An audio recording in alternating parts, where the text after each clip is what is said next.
കേരള രാഷ്ട്രീയത്തിൽ ഇപ്പോൾ കേൾക്കുന്നത് പഴയതുപോലെയുള്ള ആവേശഭരിതമായ ഇൻക്വിലാബ് വിളികളല്ല, മറിച്ച് സ്വന്തം കോട്ടയ്ക്കുള്ളിൽ നിന്ന് തന്നെ ഉയരുന്ന അമർഷത്തിന്റെ വലിയ പൊട്ടിത്തെറിയുടെ ശബ്ദങ്ങളാണ്.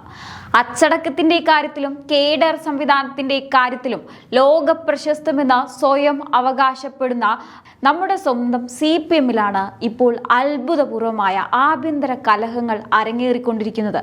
പാർട്ടി എന്നാൽ മുകളിലിരിക്കുന്ന കുറച്ച് നേതാക്കൾ മാത്രമല്ല എന്ന് താഴെത്തട്ടിലെ സാധാരണക്കാരായ അണികൾ ഉറപ്പിച്ച് പറയുന്നതോടെ കാലങ്ങളായി കെട്ടിപ്പടുത്ത പാർട്ടിയുടെ അടിത്തറ തന്നെ ഇളകിക്കൊണ്ടിരിക്കുന്ന അവസ്ഥയാണ് കേരളത്തിൽ കാണാൻ കഴിയുന്നത്. എക്കാലത്തും അച്ചടക്കത്തിന്റെ വാളോങ്ങി അണികളുടെ വായടപ്പിച്ചിരുന്ന നേതൃത്വത്തിന് നേരെ ഇന്ന് അണികൾ തന്നെ പരസ്യമായി കലാപക്കൊടി ഉയർത്തുകയാണ്. പാർട്ടി ചരിത്രത്തിൽ ഇന്നേ വരെ കാണാത്ത വിധം ബ്രാഞ്ച്, ലോക്കൽ, ഏരിയ കമ്മിറ്റികളിൽ നിന്ന് നേതൃത്വത്തിനെതിരെ തിരുത്തൽ വാദങ്ങളും കടുത്ത പ്രതിഷേധങ്ങളും തെരുവിലേക്ക് ഒഴുകിയെത്തുന്നു. എന്നാൽ നമ്മുടെ ക്യാപ്റ്റൻ സംഘവും ഇതൊന്നും അറിഞ്ഞു മട്ടില്ല. മുകളിലിരിക്കുന്ന വൻ തോക്കുകൾ കണ്ണടച്ച് ഇരുട്ടാക്കുമ്പോൾ താഴെ പാർട്ടി ഒന്നടങ്കം പുകഞ്ഞു കത്തുകയാണ്.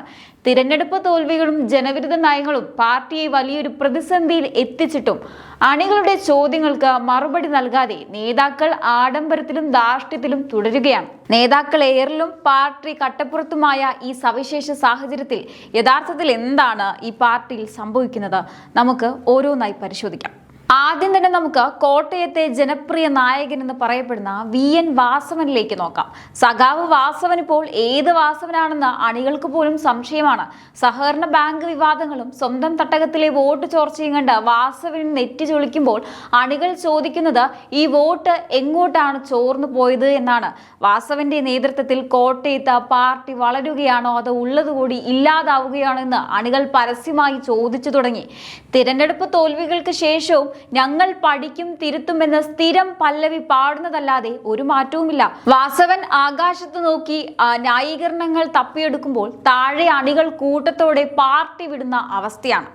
ന്യായീകരണ തൊഴിലാളികൾക്ക് പോലും ഇപ്പോൾ വാസവൻ സഖാവിനെ എങ്ങനെ രക്ഷിച്ചെടുക്കണം എന്നറിയാത്ത അവസ്ഥയാണ് കോട്ടയത്തും പരിസരത്തും ഇപ്പോൾ സംഭവിക്കുന്നത്. ഇനി നമ്മുടെ സംസ്ഥാന സെക്രട്ടറി MV ഗോവിന്ദൻ മാഷിന്റെ കാര്യം എടുത്താൽ അതിലും കോമഡിയാണ്. പാർട്ടിക്ക് എവിടെയൊക്കെ അടി കിട്ടുന്നോ അവിടെയൊക്കെ സൈദ്ധാന്തിക ക്ലാസുകളുമായി ഗോവിന്ദൻ മാഷ് പ്രത്യക്ഷപ്പെടും. അത് തോൽവിയല്ല, ജനങ്ങൾക്ക് ജനാധിപത്യം മനസ്സിലാകാത്തതാണ് എന്ന മട്ടിലാണ് മാഷിന്റെ വിശദീകരണങ്ങൾ. അണികൾ പട്ടിണി കിടന്നും തല്ലുകൊണ്ടും പാർട്ടിയെ വളർത്തുമ്പോൾ ഗോവിന്ദൻ മാഷ് തിരുവനന്തപുരത്തിരുന്ന് മാർക്സിസ്റ്റ് തത്വശാസ്ത്രം ക്ലാസ് എടുക്കുകയാണ്. അടിത്തട്ടിൽ പാർട്ടി അടിപൊളിയായി തകരുമ്പോഴും ഗോവിന്ദൻ മാഷ് പറയും പാർട്ടി കൂടുതൽ കരുത്താർജിക്കുമെന്ന്. ഈ ന്യായീകരണം കേട്ട് അണികളുടെ കാത് തഴമ്പിച്ചു. ബൂത്ത് തലത്തിൽ ആളെ കിട്ടാതെ പാർട്ടി കമ്മിറ്റികൾ പൂട്ടേണ്ട അവസ്ഥ വരുമ്പോഴും മാഷിന്റെ കയ്യിൽ ഒരൊറ്റ ക്യാപ്സ്യൂൾ മാത്രമേ ഉള്ളൂ: മാധ്യമ സൃഷ്ടി. മാധ്യമങ്ങൾ ഉണ്ടാക്കുന്നതാണ് ഈ പ്രശ്നങ്ങളൊക്കെ എന്ന് പറഞ്ഞ് സ്വന്തം അണികളുടെ രോഷത്തെ തള്ളിക്കളയുന്ന ഗോവിന്ദൻ മാഷിന്റെ ഈ ശൈലിയാണ് ഇപ്പോൾ വലിയ ആഭ്യന്തര ലഹളയ്ക്ക് വഴിമറിഞ്ഞിട്ടിരിക്കുന്നത്. പ്രാദേശിക തലത്തിലേക്ക് വരുമ്പോൾ TR രഘുനാഥിനെ പോലെയുള്ള നേതാക്കളുടെ കടുംപിടുത്തങ്ങളും ഗ്രൂപ്പിസവുമാണ് പാർട്ടിയെ കൂടുതൽ പ്രതിസന്ധിയിലാക്കുന്നത്. താഴെത്തട്ടിലെ യാഥാർത്ഥ്യങ്ങൾ മനസ്സിലാകാതെ സ്വന്തം താല്പര്യങ്ങൾ മാത്രം സംരക്ഷിക്കാൻ നോക്കുന്ന ഇത്തരം നേതാക്കൾക്കെതിരെ അണികളുടെ അമർഷം അതിരുകടന്നിരിക്കുകയാണ്. പാർട്ടിക്ക് വേണ്ടി ജീവൻ കളയാൻ നടക്കുന്ന പാവം സഖാക്കളേക്കാൾ വില ഇപ്പോൾ ഇത്തരം നേതാക്കളുടെ അടുപ്പക്കാർക്കാണെന്ന പരാതിയും ശക്തമാണ്. രഘുനാഥിനെ പോലെയുള്ളവർ സ്വന്തം ക്യാപ്റ്റൻ സാമ്രാജ്യം കാക്കാൻ നോക്കുമ്പോൾ തകരുന്നത് പാർട്ടിയുടെ അടിത്തറയാണെന്ന് ഇവർ ഓർക്കുന്നില്ല. പ്രാദേശിക കമ്മിറ്റികളിൽ നിന്ന് അണികൾ കൂട്ടത്തോടെ രാജിവെക്കുന്നതും നേതാക്കളെ വഴിയിൽ തടയുന്നതുമായ ദൃശ്യങ്ങളാണ് കേരളത്തിൽ ഇപ്പോൾ സാധാരണമായിക്കൊണ്ടിരിക്കുന്നത്. ഇതിനെല്ലാത്തിനും മുകളിൽ സർവാധിപതിയായി നിൽക്കുന്ന നമ്മുടെ പിണറായി വിജയൻ, ഇരട്ടച്ചങ്കൻ എന്ന ഇമേജിൽ പാർട്ടിയെ മുഴുവൻ സ്വന്തം കൈപ്പിടിയിൽ ഒതുക്കിയ ക്യാപ്റ്റൻ. എന്നാൽ ഇന്ന് ആ ചങ്കൂറ്റമൊക്കെ എവിടെ പോയി എന്നാണ് അണികൾ ചോദിക്കുന്നത്. ജനങ്ങളിൽ നിന്നും അണികളിൽ നിന്നും ഇത്രയധികം അകന്നു പോയ മറ്റൊരു മുൻ മുഖ്യമന്ത്രി CPM-ന് ചരിത്രത്തിൽ ഉണ്ടായിട്ടില്ല. എല്ലാം ശരിയാകുമെന്ന ഭാവത്തിൽ പിണറായി വിജയൻ ഇരിക്കുമ്പോൾ താഴെ പാർട്ടി കപ്പൽ മുങ്ങിക്കൊണ്ടിരിക്കുകയാണ്. അണികൾക്ക് പറയാനുള്ളത് കേൾക്കാനോ അവരുടെ പരാതികൾക്ക് പരിഹാരം കാണാനോ പിണറായി വിജയൻ തയ്യാറായിരുന്നില്ല. ഈ ധാർഷ്ട്യമാണ് പാർട്ടിയിലെ ഇപ്പോഴത്തെ ഈ വലിയ പതനത്തിന് കാരണം. ക്യാപ്റ്റൻ നയിക്കുന്ന കപ്പൽ ഇപ്പോൾ പാറമേൽ ഇടിച്ചു നിൽക്കുകയാണെന്നും അത് മാറ്റാൻ ക്യാപ്റ്റൻ തയ്യാറാകുന്നില്ലെന്നുമുള്ള തിരിച്ചറിവ് അണികളിൽ ശക്തമായി കഴിഞ്ഞു. ഇപ്പോൾ കേരളത്തിൽ കണ്ടുവരുന്ന അവസ്ഥ തികച്ചും അത്ഭുതമാണ്.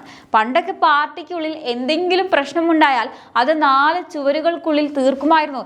എന്നാൽ ഇന്ന് അണികൾ നടു റോഡിലാണ് നേതാക്കളെ വിചാരണ ചെയ്യുന്നത്. പോസ്റ്ററുകളായാലും സോഷ്യൽ മീഡിയ പ്രതികരണങ്ങളായാലും പരസ്യമായ യോഗങ്ങളായാലും അണികളുടെ രോഷം അണപൊട്ടി ഒഴുകുകയാണ്.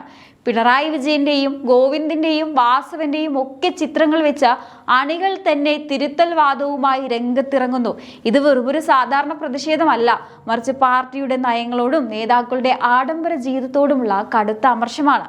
പാർട്ടി ജനങ്ങളിൽ നിന്നും അകന്നുവെന്നും നേതാക്കൾ മുതലാളിമാരുടെ തോഴന്മാരായി മാറിയെന്നും അണികൾ പരസ്യമായി വിളിച്ചു പറയുന്നു. വാസവന്റെ മൗനവും ഗോവിന്ദൻ മാഷിന്റെ സൈദ്ധാന്തിക തള്ളലുകളും രഘുനാഥന്റെ ഗ്രൂപ്പിസവും പിണറായി വിജയന്റെ അമിത ആത്മവിശ്വാസവും എല്ലാം കൂടിച്ചേർന്ന് CPM-നെ ഒരു വലിയ ആഭ്യന്തര യുദ്ധത്തിലേക്കാണ് നയിക്കുന്നത്. അണികളില്ലെങ്കിൽ നേതാക്കളില്ലെന്ന ലളിതമായ സത്യം ഈ വൻതൂക്കുകൾ എപ്പോഴാണ് മനസ്സിലാക്കുക? കോട്ടകൾ ഓരോന്നായി തകരുമ്പോഴും ഞങ്ങൾ തിരുത്തുമെന്ന് പറയുന്നതല്ലാതെ തിരുത്താൻ ഇവർ തയ്യാറാകുന്നില്ലെങ്കിൽ വരും ദിവസങ്ങളിൽ ഈ ആഭ്യന്തര ലഹള പാർട്ടിയെ പൂർണ്ണമായും തകർക്കും എന്നതിൽ യാതൊരു സംശയവുമില്ല. നേതാക്കൾ കസേര സംരക്ഷിക്കാൻ നോക്കുമ്പോൾ അണികൾ പാർട്ടിയെ രക്ഷിക്കാൻ തെരുവിലിറങ്ങുന്ന ഈ കാഴ്ച കേരള രാഷ്ട്രീയത്തിലെ ഒരു വലിയ മാറ്റത്തിന്റെ തുടക്കമാണ്. കപ്പൽ മുങ്ങുമ്പോൾ കപ്പിത്താന്മാർ രക്ഷപ്പെടുമായിരിക്കും, പക്ഷേ തുഴഞ്ഞുമടുത്ത് കലാപക്കൊടി ഉയർത്തിയ പാവം അണികൾ ഇനി എങ്ങോട്ട് പോകും? കണ്ടു തന്നെ അറിയണം. കേരളത്തിലെ കമ്മ്യൂണിസ്റ്റ് പാർട്ടി ഇന്ന് ചെന്നെത്തി നിൽക്കുന്നത് ചരിത്രത്തിലെ ഏറ്റവും വലിയൊരു പ്രതിസന്ധിയിലേക്കാണ്. ഇത്രയും കാലം അച്ചടക്കത്തിന്റെ പേരിൽ അണികളുടെ വായ മൂടിക്കെട്ടിയ നേതൃത്വത്തിന് ഇന്ന് സ്വന്തം പാളയത്തിൽ നിന്ന് തന്നെ ഉയരുന്ന ചോദ്യങ്ങൾക്ക് മുന്നിൽ ഉത്തരമില്ലാതെ വിയർക്കേണ്ടി വരുന്നു. കോൺഗ്രസിലെ ഗ്രൂപ്പ് വഴക്കുകളെയും പരസ്യമായ തല്ലുകളെയും നോക്കി പരിഹസിച്ച ഒരു ഭൂതകാലം ഈ പാർട്ടിക്ക് ഉണ്ടായിരുന്നുവെങ്കിൽ ഇന്ന് അതിനേക്കാൾ കനത്ത ആഭ്യന്തര ലഹളകളാണ് ഈ പ്രസ്ഥാനത്തെ ഉള്ളിൽ നിന്നും തിന്നു തീർക്കുന്നത്. കോൺഗ്രസിന്റെ തകർച്ച ജനങ്ങൾക്ക് മുന്നിൽ പരസ്യമായൊരു തിയേറ്റർ നാടകം പോലെയായിരുന്നെങ്കിൽ CPM-ന്റെ ഉള്ളിൽ ഇപ്പോൾ നടക്കുന്നത് അടിത്തറ തന്നെ ഇളകുന്ന തരത്തിലുള്ള ഒരു നിശബ്ദ ഭൂകമ്പമാണ്. അത് എപ്പോൾ വേണമെങ്കിലും വലിയൊരു തകർച്ചയായി പുറത്തേക്ക് വരാം. നേതാക്കൾ ജനങ്ങളിൽ നിന്നും തങ്ങളെ ഈ കസേരകളിൽ ഇരുത്തിയ സാധാരണക്കാരായ അണികളിൽ നിന്നും എത്രത്തോളം അകന്നുപോയി എന്നതിന്റെ കൃത്യമായ തെളിവാണ് ഇപ്പോൾ കേരളത്തിൽ കണ്ടുവരുന്ന ഈ പരസ്യമായ കലാപക്കൊടികൾ. തെറ്റുകൾ തിരുത്താൻ തയ്യാറാകാതെ വോട്ട് ചോർച്ചയും ജനങ്ങളുടെ അമർഷത്തെയും വെറും മാധ്യമ സൃഷ്ടിയായി തള്ളിക്കളയുന്ന ആ പഴയ തന്ത്രം ഇനി അങ്ങോട്ട് ചിലവാകില്ല എന്ന് അണികൾ തന്നെ തെരുവിലിറങ്ങി തെളിയിച്ചുകൊണ്ടിരിക്കുകയാണ്. അധികാരത്തിന്റെ ആഡംബരത്തിലും ധാർഷ്ട്യത്തിലും മുഴുകി താഴെത്തട്ടിലെ സഖാക്കളുടെ പട്ടിണിയും കഷ്ടപ്പാടും കാണാതെ പോകുന്ന നേതാക്കൾ ഒരു കാര്യം ഓർക്കുന്നത് നന്നായിരിക്കും. അണികളില്ലെങ്കിൽ നേതാക്കളില്ല. കോട്ട കാക്കാൻ താഴെ ആളില്ലെങ്കിൽ മുകളിലെ എത്ര വലിയ സിംഹാസനങ്ങളും വെറും തരിശുഭൂമിയായി മാറും. ഇനി കോൺഗ്രസിന്റെ ഗ്രൂപ്പ് തർക്കങ്ങൾ കണ്ട് ആരും മൂക്കത്ത് വിരൽ വെക്കേണ്ടതില്ല. കാരണം അതിനേക്കാൾ വലിയ രാഷ്ട്രീയ നാടകങ്ങൾക്കാണ് വരും ദിവസങ്ങളിൽ കേരളം സാക്ഷ്യം വഹിക്കാൻ പോകുന്നത്. പ്രത്യായ ശാസ്ത്രങ്ങൾ വെറും പുസ്തകങ്ങളിലും പ്രസംഗങ്ങളിലും മാത്രം ഒതുക്കി പ്രവൃത്തിയിൽ മുതലാളിത്ത ശൈലി സ്വീകരിക്കുന്ന നേതൃത്വത്തെ അണികൾ ഇനി വെറുതെ വിടുമെന്ന് തോന്നുന്നില്ല. കപ്പൽ മുങ്ങാൻ തുടങ്ങുമ്പോൾ ലൈഫ് ബോട്ടുമായി രക്ഷപ്പെടാൻ മുകളിലിരിക്കുന്ന കപ്പിത്താന്മാർക്ക് കഴിഞ്ഞേക്കും. പക്ഷേ വർഷങ്ങളായി ഈ പ്രസ്ഥാനത്തിന് വേണ്ടി ചോരയും നീരും നൽകി തുഴഞ്ഞുമടുത്ത പാവം അണികൾ ഇനി എങ്ങോട്ട് പോകും? നമുക്ക് കണ്ടു തന്നെ അറിയാം. എന്തായാലും ഈ ഒരു വിഷയത്തെക്കുറിച്ചുള്ള നിങ്ങളുടെ അഭിപ്രായങ്ങൾ തീർച്ചയായിട്ടും കമൻറ്റ് ബോക്സിൽ രേഖപ്പെടുത്തുക. മറ്റൊരു വിഷയമായി വീണ്ടും കാണാം. നന്ദി.